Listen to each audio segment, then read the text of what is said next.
Hey, happy Wednesday, everybody. You are watching the Pandemic Proof Singer Series. I'm Danielle Tucker. I'm a singer, vocal coach, a singer with the Mighty Untouchables band. I'm also the recent host and producer of the Pandemic Proof Singer Summit. The live stream that you're watching right now is really about singers moving forward in the midst of this pandemic and industry shutdown.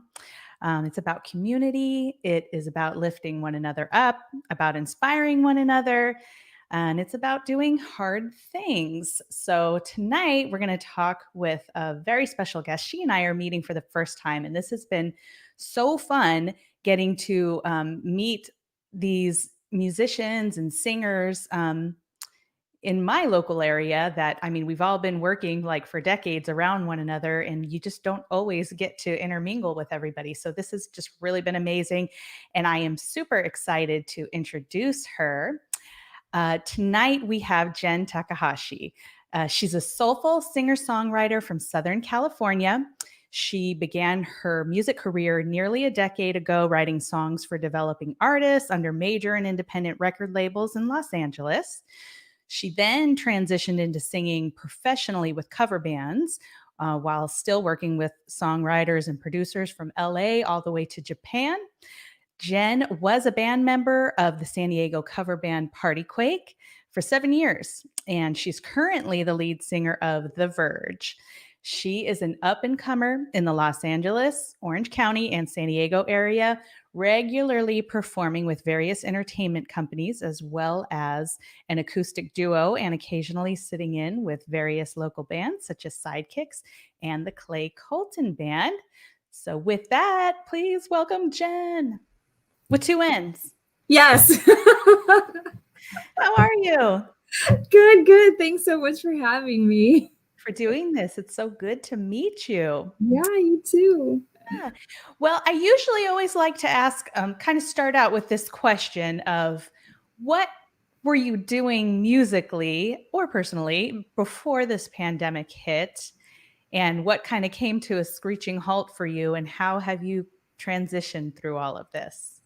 Oh, good question. Well, I think for like many other singers and musicians, I think at the beginning of 2020, we were all really excited. I think a lot of people had some really awesome opportunities lined up. I know that The Verge, we were doing really well in the casino circuit, but we also had some residencies lined up for the summer. We were really pumped. And then Andrew Pena and I were with the Sidekicks, and we went up to our annual Mammoth gig. It's one of the most fun gigs that we do. It's just a bar gig, but it's so much fun, and we always look forward to doing it. Yeah. And we were up on the mountain getting ready to go, and then everything just shut down, and it was it was really surreal. Everyone was trying to leave the mountain, and the people that hired, we were wondering, should we stay, should we leave? And they told us to stay because there might be people hanging around, and that was not the case. Yeah. And then when we came home, everything was just canceled. So I think like a lot of people in the beginning, we thought, oh, it's just gonna be like this for 2-3 weeks, maybe a month, and then a month goes by and another one goes by. And, everyone's just kind of thinking, well, what are we going to do? Yeah. Luckily, I had a day job, and it was for a biotech company. So they were considered essential. Mm-hmm. So I still had some form of work at the time. But, musically, that was my outlet. It's my passion. And for that to kind of just completely go away for an indefinite amount of time, mm-hmm. So I think it forced a lot of people to kind of try to think of other ways of performing in one way or another, whether it be for money or for fun, for an outlet, So I tried the online live stream thing and gave it a couple tries in the beginning. And I do a lot of acoustic duos with my friend Dave Maciel. He's a guitarist. And well, he plays a lot of instruments, but with me, he mostly plays guitar. Okay. And, you know, we did a few of these live streams. And in the beginning, it was a wake-up call that there's a lot going on a technical aspect when it comes to streaming. I mean, it's one thing, I don't know about you, but as a singer, I would show up to these live gigs, not online, but regular live gigs. And, you know, we have someone that plugs everything in for you and does all your levels for you. You know, you maybe know the word gain, but other than that, it's either like louder or less, you know? Yeah. And so to have to learn to become your own sound person was quite an experience, and I'm still trying to figure it out. And then I think the key equipment that I learned about was an interface. Yes. It's a total game changer. Yeah. It seems like everybody got their Scarlett within like the first month or two. Yeah, well, I noticed that Clay Colton was doing a live every like 3-4 times a week. Yeah. And you know, in the beginning, everyone was just trying it without the interface because no one really knew about that unless you're very techie. And then, so then I asked him for pointers, and he, you know, sent me a bunch of pointers like, okay, the first thing is you need to get an interface, and then you plug it in like this, and then this is how you're going to check your levels. And, you know, I had to buy a little PA, and that, you know, that was a whole nother extra button for me. So, and then eventually, a lot more people started to tune in, and Dave and I decided to change things up because we didn't want to do the same songs in rotation. We decided to make each week a theme. So we had like a Disney theme, and we had a soundtracks theme, and a Jackson night, and duets, and down to some really random ones like rock and metal. And what's been really interesting is it's forced us to learn a lot of new songs, also learn some genres. So singing wise, it actually helped me kind of try different styles, you know? Yeah. And it's kind of a nice self-challenge, I guess you could say. Yeah. But yeah, so we've been kind of keeping that going every week. You know, we thought we were just going to do it in 2020. It started out with just the summer. And then the pandemic was still going. So then we're like, we'll do it to the end of the year. We get to the end of the year and we're like, we're still shut down. So I guess we'll just keep it going. So we're going to start that back up next Tuesday. Yeah. So. And so with as long as you've been doing it now on a weekly basis, as this has gone on, have you grown to like doing it enough that you think you'd carry on doing it in the future, even if you were live gigging in person? Or are you kind of the mindset of like, I can't wait till we don't have to do this anymore? I think it's kind of half and half, because, you know, it's tough because some weeks you only have like 3 people tuning in, and it's a, you know, it's quite a production, right? Yeah. You have to design a poster to let people know. You got to we have to set up all the equipment in my room here in the living room, and we have to go over the set list, and then we're learning new songs, and you know, there's a lot of coordination involved with it, you know, and if no one's really watching or enjoying, it's just like, well, why are we doing this? But at the same time, because there are still people that do tune in, you know, they seem to really enjoy it, especially when you make it into a contest. People tend to pay attention more and like actually what do you do for a contest? So like we would tell them, if you guess the name of the song and the artist, sometimes we'll give bonus points for if it's an album, like we did like a 90s theme one week. People get pretty competitive, and you know, it's not like the prize was anything amazing. I took up sewing over the pandemic, so I learned how to so I learned to make masks. I'm like, you get a free mask, yay! You know, I don't even think think like half the time, I don't even think it matters what these people win. They just want to win. Yes. So, and they like to show off their knowledge. It's pretty impressive how some people, they'll even like to add little like fun facts about, certain artists or movies sometimes. So we've had that. So it's as long as people are interacting, that's all we care about. And I know there are a lot of people with kids that like to give the kids something to watch and do for like an hour and a half. So, yeah. Oh, fun. Yeah. Stephanie Colton just commented. She says the contests are fun. So, oh yeah, Stephanie. Striking a chord. Yeah. That's cool. So, now that we're, I don't know, we're rounding some sort of a corner in this pandemic. It's a very awkward, weird corner. And I don't know, I don't, it's so hard to tell how quickly things will ramp up, but it sounds little by little like a lot of people are starting to pick up some gigs here and there. How are things picking up for you? And are you doing any current live gigs? So it was picking up in the fall. Mm-hmm. And leading up to the second shutdown, I guess you could call it, we were actually starting to pick up more acoustic duos. So I think a lot of venues are a bit weary of still hiring full bands. If you have more than 5 or 6 people, they'll limit it. But the casinos were giving us a couple gigs, and then everything shut back down, and since December, there's really hasn't been anything.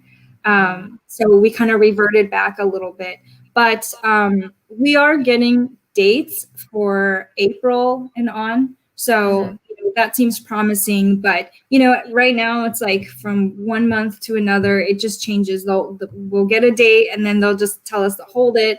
And then it gets closer and nothing has changed. So then, they'll postpone it or give us a different date. So I think it's kind of a month by month thing right now.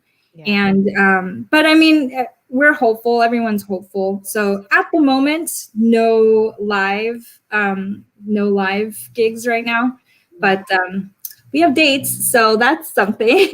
Yeah, I totally understand that too, because with our band schedule, we've had this constant like flow and pipeline of gigs on the books, but it's like this little moving target. It's like as the dates start approaching, every day we're, getting an email of like, well, it looks like we're going to have to, reschedule this one. We have one wedding we were discussing today that we've rescheduled 3 times already. They've done a menu change and everything. So it's nuts. I mean, you just kind of keep watching that date tick on and you're like, I hope we're going to make it this time. I know. It's just, and I really, really miss, just being on stage, really. Yeah. I mean, before, I'm more of a introvert, ironically.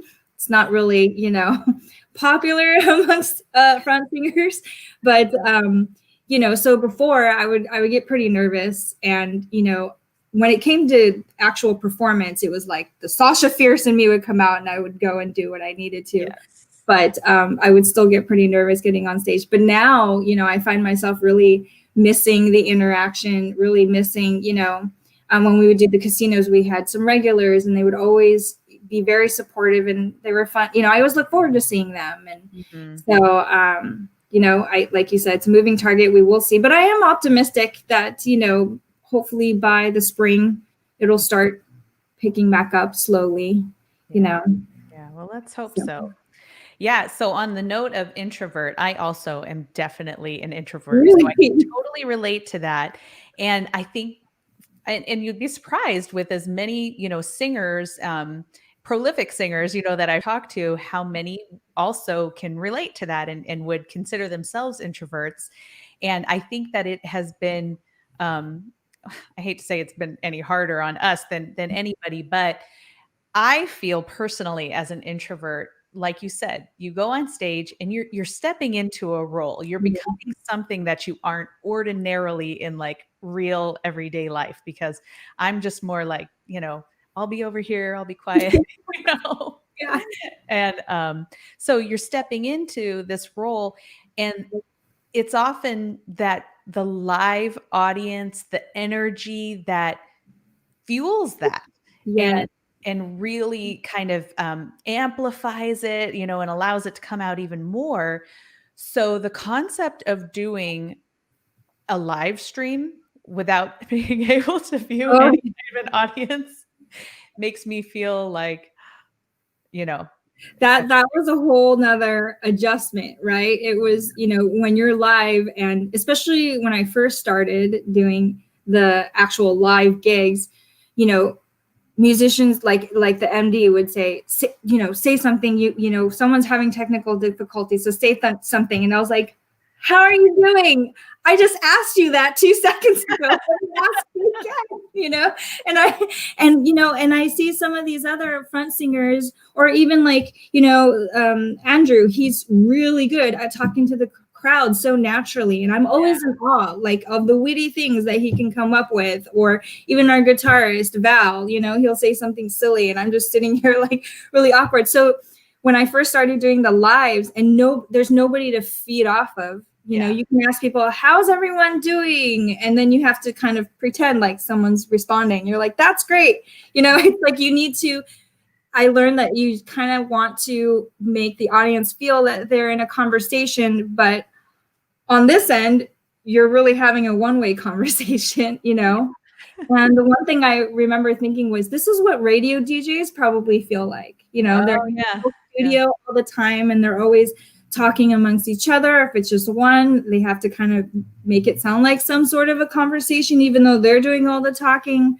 So that's been quite an adjustment. But I don't know, maybe that has helped me for when it's time to go back onto the live stage. Maybe interacting will be a lot easier because finally there'll be someone to like feed off of again. So yeah, quite an adjustment for sure. Yeah. I know. And I some people, like you said, they kind of have that natural like wit and just ability to just kind of be off the cuff with the things that they say, come up with cute, funny things all the time. My stage banter is more a reaction to things happening. So Yeah. I would be like completely crickets. Oh. So many times I'll say something that seemed funny in my head, and then I'll hear it as it's coming out, and I'm like, oh my gosh, I wish I wasn't saying this. You know, like, yeah, and then I'll turn around to somebody and be like, okay, someone want to start playing or do something, you know, I'm gonna go hide. Yeah. Oh my gosh, that's funny. Well, it's interesting to learn that about you, that you're an introvert too.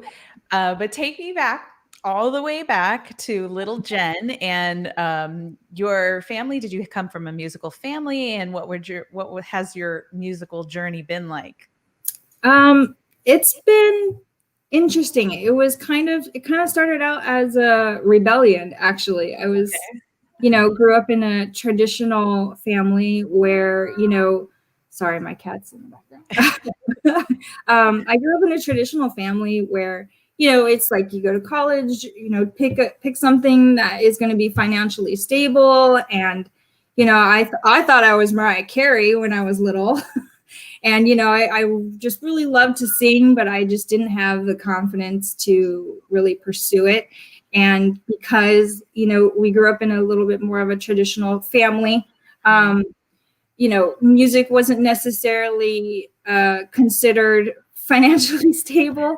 So I think when I hit my later 20s, so around 27, 28, I really just wanted to find out for myself if any of it was for me. I didn't even care if it was just like a bar gig or something that I was able to do once or twice in my life. I just wanted to, you know, audition and find out, right? Do I have any talent, or do I even have any chops to make it in this industry at all? And so I went to my first audition and they hired me.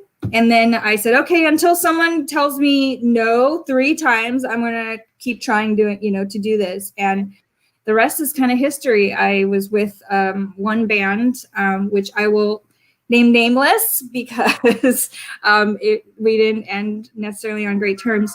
But from there, I'm sure we've all had one. Yeah. And then I moved on to Party Quake and learned a lot, met a lot of people. And it just kind of took off from there. In the meantime, I love to try and songwrite. So I met a few people that I worked in songwriting. I remember that was kind of a little trippy too, because I would get a call at like 11 o'clock at night and they would be like, hey, can you come to Hollywood and sit in a little tiny room and write 3 or 4 songs for this 14-year-old artist that we're trying to develop? Great, thanks. And so I would go, and it was a great experience, but I also learned that it wasn't really for me. It was a little much, and there was a lot of politics involved, and I just wanted to perform and have fun, and I wanted to love music. I didn't want to learn, I didn't want to hate it eventually, and I just kind of felt like, for me at least, it was a little too cutthroat. So I ended up doing the cover band thing, and it ended up working out great, and it's the rest kind of history. That's how I kind of ended up here. I met Andrew through Party Quake, and then eventually it became the Verge. And then it's been, I think, 5 years now, 4 or 5 years now. So and it's been going. I love working with the Verge. Everyone's like family. Everyone gets along really, really well. It never feels like work, and that's a blessing in itself. Because even though there are work aspects to a gig, right? Because someone is paying you, and they have certain expectations or rules or whatever it may be. So you have to respect that. But I mean, regardless, when we play, we always have a lot of fun, and everyone just gels really well together, works really well naturally. We all trust each other. So, if I forget the words, which happens more often than not, they just, follow along. It's great, So they're like, well, there goes Jenn again. But it's still all fun. So yeah. Oh, that's cool. That's cool to hear your evolution into the cover band scene, because no one, as far as I know, when they're little, that has aspirations about being a musician is like, I want to be in a cover band when I grow up, or, I want to be in a corporate show band and play in weddings and stuff. Yeah.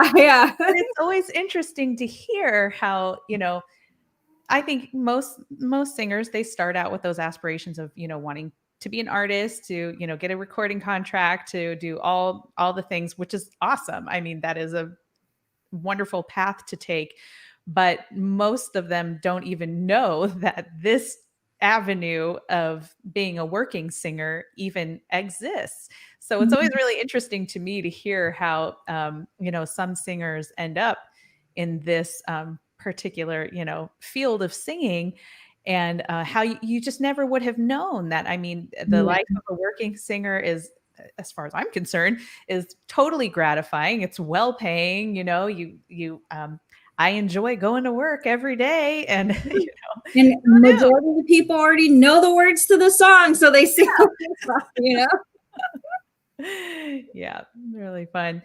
Well, what's your musicianship background? Did you begin singing as a little girl, lessons, or did you go to school for music? How did that all evolve? No, I grew up like most Asian kids. I learned piano growing up, and then the singing thing was always on the side. I didn't take any lessons really. I think I learned more about vocal technique when I started in the cover bands. We would have to go for 3-4 hours at a time, and sometimes I would be the only singer, and I was getting really tired really fast. And I worked with other singers, and they gave me tips, and over time you really pay attention to how you breathe and how you open up your throat, or different techniques to protect your voice, really, first and foremost. But unfortunately, I am not formally trained. So and like I said before, the singing thing kind of started out as kind of a rebellion in a sense. I mean, I didn't even tell my family about it until I had my first gig And that was at a casino, and they love to gamble. So I'm like, hey guys, want to go to Harrah's? By the way, I'm singing, but there's gambling. And they're like, what? You just like casually step away and step up onto the stage as they're at the slot machines. Oh yeah. I mean, they had no idea what I was talking about until I was actually on stage, and they're like, oh my God, Jenn's on the stage. What is she doing up there? And, they knew I like to sing, but they just I don't think they actually expected me to try to pursue it to the point where I would be on a stage in a public place, especially of a place that to them is like an established venue like Harrah's or something like that, And I remember I was so nervous, and the first song I had to sing was Christina Aguilera's Ain't No Other Man. So it starts with that big long run in the beginning. And I remember the keyboardist played those horn parts, and then I was supposed to start, and I remember the curtains open, and they were sitting at the very end. One of them was sitting at like a slot machine off to the side like this. And I remember I missed the cue because I was so nervous because I saw them, and they played the horn part again. And I was like, oh, another singer kind of like, you need to go.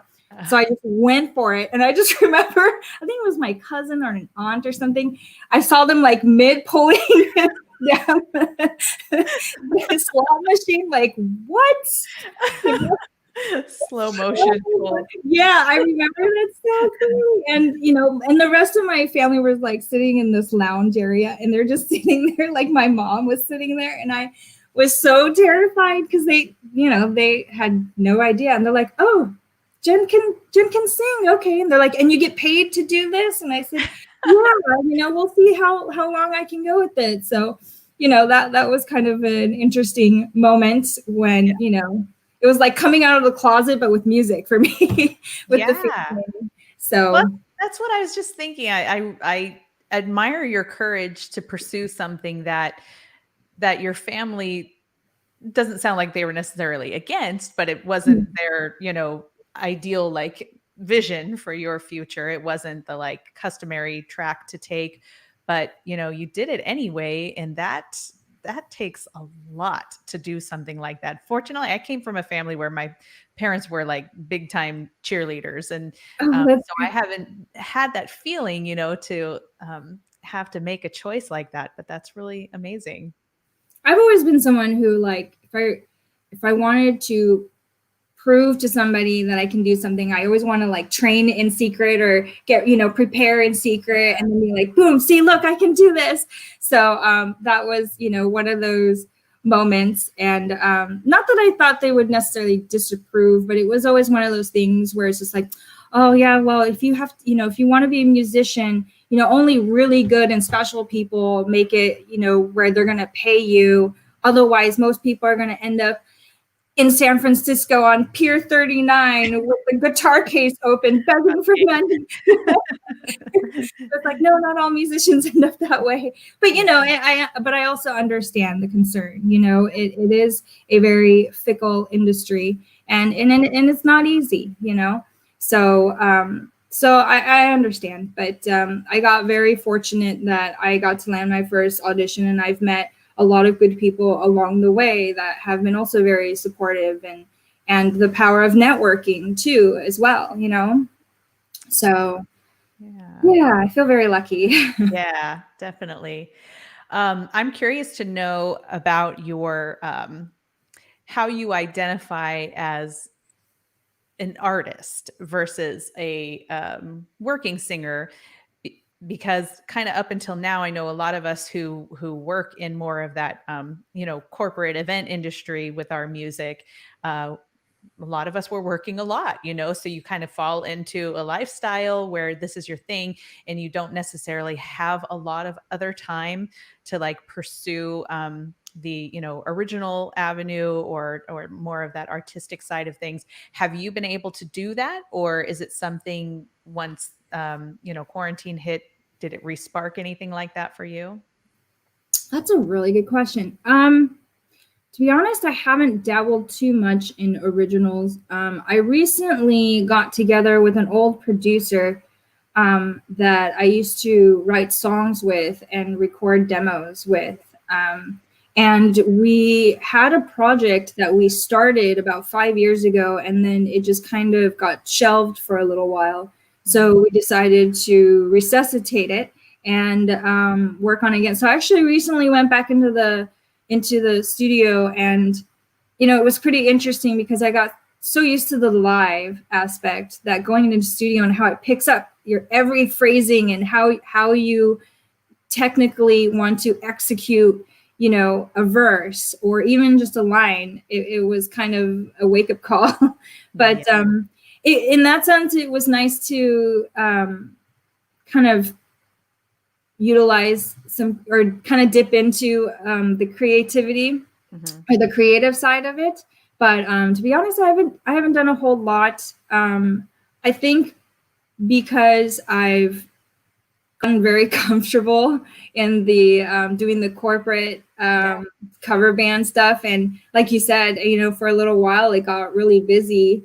I mean, it left very little time for songwriting, but I've also learned that I enjoy songwriting for other people more than for myself. Really? Okay. Yeah. I don't know if it's an age thing, to be honest. I'm almost 40, so I'm, you're tired. And please don't say that. for me, for me, where like, I think when it's writing for other people, it's especially for aspiring artists. Yeah. They have a style of their own, and they have kind of this path that they have envisioned for themselves. And so because I can kind of work off of that, to me, it's easier in a sense to help them tell their story. So, I mean, that's what I've kind of discovered for myself, versus me trying to,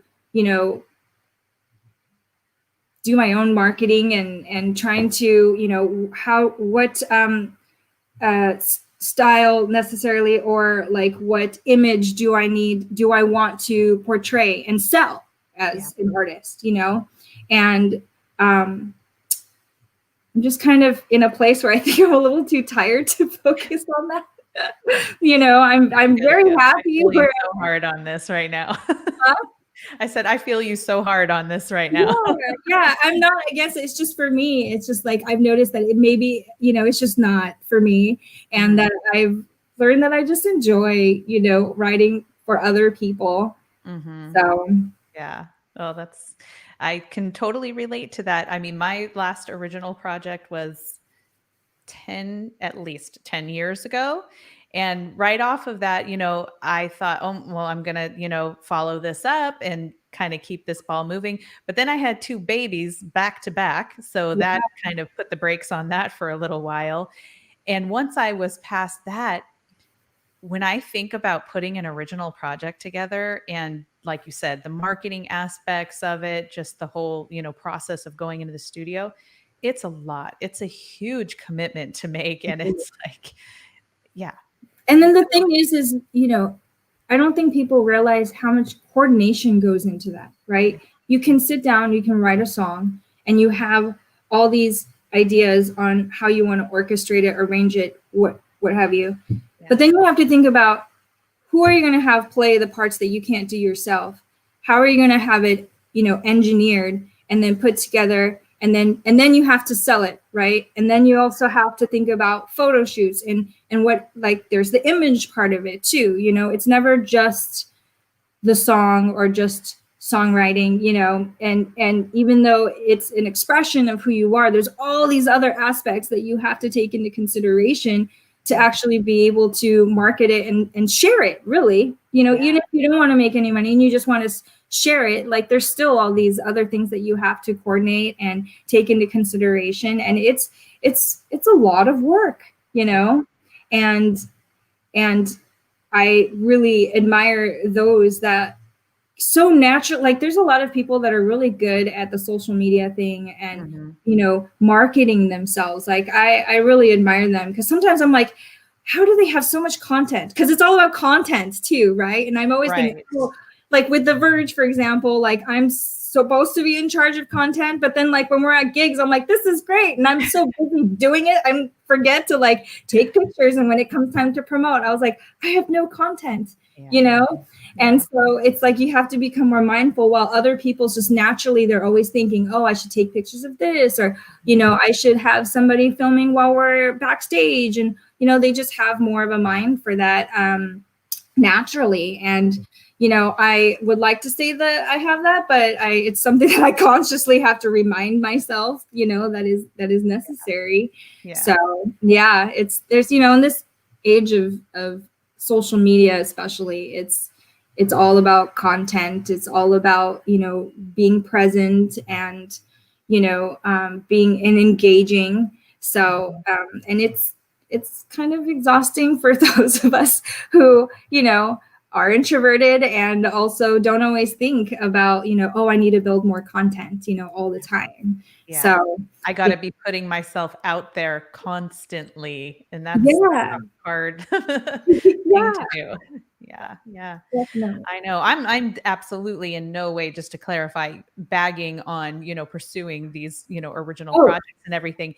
I think I'm more saying, I wish I had that energy. I wish I had that commitment and that fire in me to do it, because when you undertake a project like that, you've got to be all in. You've got to yeah, exactly. I wasn't I don't want anyone to think that I was bagging on it. If anything, like I admire their drive and their vision and their commitment for doing something like that, because, you know, I think it gets discounted oftentimes on how much how much coordinating and how much it takes to really be able to even just, you know, announce that you are releasing an EP or even a single, you know, you know, you have to work with a lot of people, and especially coordinating with a bunch of artists, whether they're photographers, engineers, or musicians. It's like herding cats, you know? Yes. You know, so I mean, I admire anyone that does get that done. And when I have seen, you know, some of these our fellow musician friends like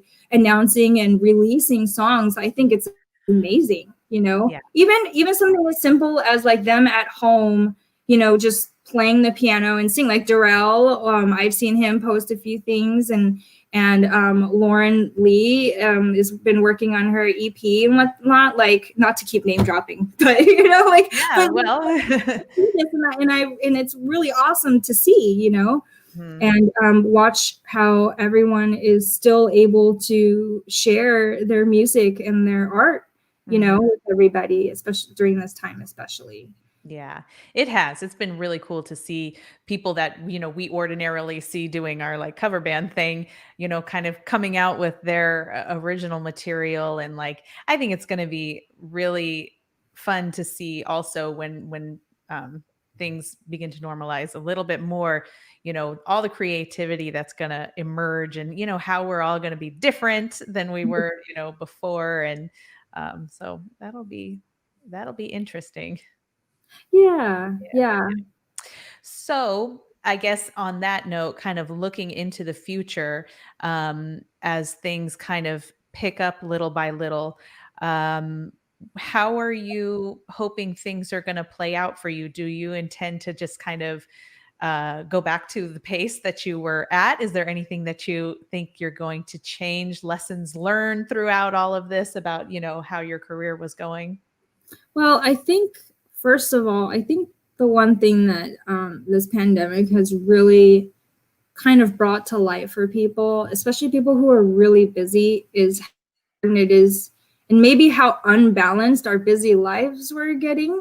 Yeah. You know, at the beginning of 2020, like we were all so excited that we had all these residencies lined up, but at the same time, in the beginning of last year, we had like 4 or 5 gigs in 1 week, you know, and I was still trying to juggle a full-time day job that I was going into an office every single day and trying to go to school. Luckily, the school part is done, but, you know, I kind of, when we stopped and we had nothing to do for a while, it also made me appreciate how taking a break and trying to have a better balanced life is pretty important. You know, I wasn't making time for personal time, whether it be alone time or with close friends or family. I wasn't seeing them as much because I was so busy, gigging and whatnot. So I think the main lesson is to be more conscious of trying to have a bit more of a balanced life, and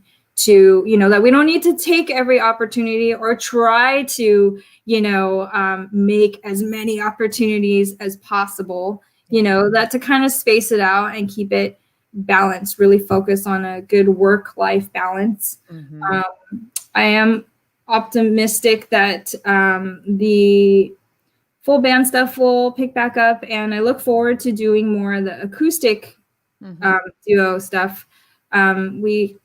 We're doing the Rancho. We were playing at the Rancho Valencia, the acoustic duo with Dave for almost every week up until December. I love how that's kind of also balances on a musical level with the full band. Full band is like pow pow, I get dressed up and I'm dancing and moving and it's a high energy, and look at we're really entertaining. While with the acoustic duo, I loved being background music. Like, treat me like furniture, that's fine, as long as you're enjoying the music. There's less pressure to entertain and have to move around. I can sit on a stool and just sing, and I don't have to compete with like the guitarist or any necessarily. So I'm looking forward for that aspect of music career, I guess you could call it, to kind of focus a little bit more on that as well. So yeah. Oh, I couldn't agree more with you on the balance thing. I think that's, I think basically everybody that I've talked to has said, the same thing. And I think probably the second thing that everybody is hitting on is just being really conscientious of diversifying your streams of income, or at least the, various projects that you're involved with, because something like this hits and you realize, oh my gosh, I had all my eggs in one basket, and that there's so much more that we can be doing. And kind of like we hit on at the beginning, is being conscientious of the fact that, as singers, we need to constantly be expanding and constantly learning and picking up these skills, taking responsibility for the technical aspects, for the financial aspects of our careers. So lots of lessons learned for sure. I have to say, I've seen a lot of musicians get really creative too, during this time. Like Clay has the I think it's like the van shows or something, the mobile. And at first when I saw that, I'm like, that's really interesting. And it seems like he's having a lot of success with that. And just seeing how creative people are getting is really awesome to see as well. And it just goes to show that where there's a will, there's a way, and hats off to those people. I mean, it's great. I would have never thought to do that either. So, and there is a market for it. So there definitely is. That is a highly creative idea he came up with. I love it. And I'm fully with you. And, any of our, musician community that is out there listening to this, I'm so proud of the efforts that everybody has made. Whether I speak to you in person or comment on your stuff, just know that I'm scrolling, I'm lurking, I'm seeing what you're doing. And, you've got people out there that are really admiring you and that you're, inspiring. And I say, if you have an idea, if some little seed sparks or whatever, just go for it. Just try it. Totally. Yes. Yeah. So before we go, tell us again about your weekly live stream and, what they can expect, what time's it at, and, where they can find it. Okay. Well, so we have a Facebook live stream every Tuesday from 7 to 8:30 on my artist page, which is Miss Jenn Music. And every week we have a different theme. And sometimes we have contests going where you would have to guess the artist and the song, sometimes the album or the movie that it came from. And you can win prizes. And yeah, so every Tuesday we have a live stream. Mm-hmm. So join us. So what's this Tuesday's theme? Have you picked one yet? This one that's coming up is actually fake bands. So ones that you see on like, bands that came up in movies or on a TV show. I would say examples, but then that would give some of the answers away. So I'll just kind of leave it at that. But and then I think we have other themes or guilty pleasure songs like Britney Spears and all the boy band stuff. I love it. I know Dave's not as, I'm sure he's not as enthusiastic about those because he's like, oh, great, boy bands. I was like, Britney, yes, So, and then I think we have like a yacht rock theme come in and another Disney theme because that was really popular.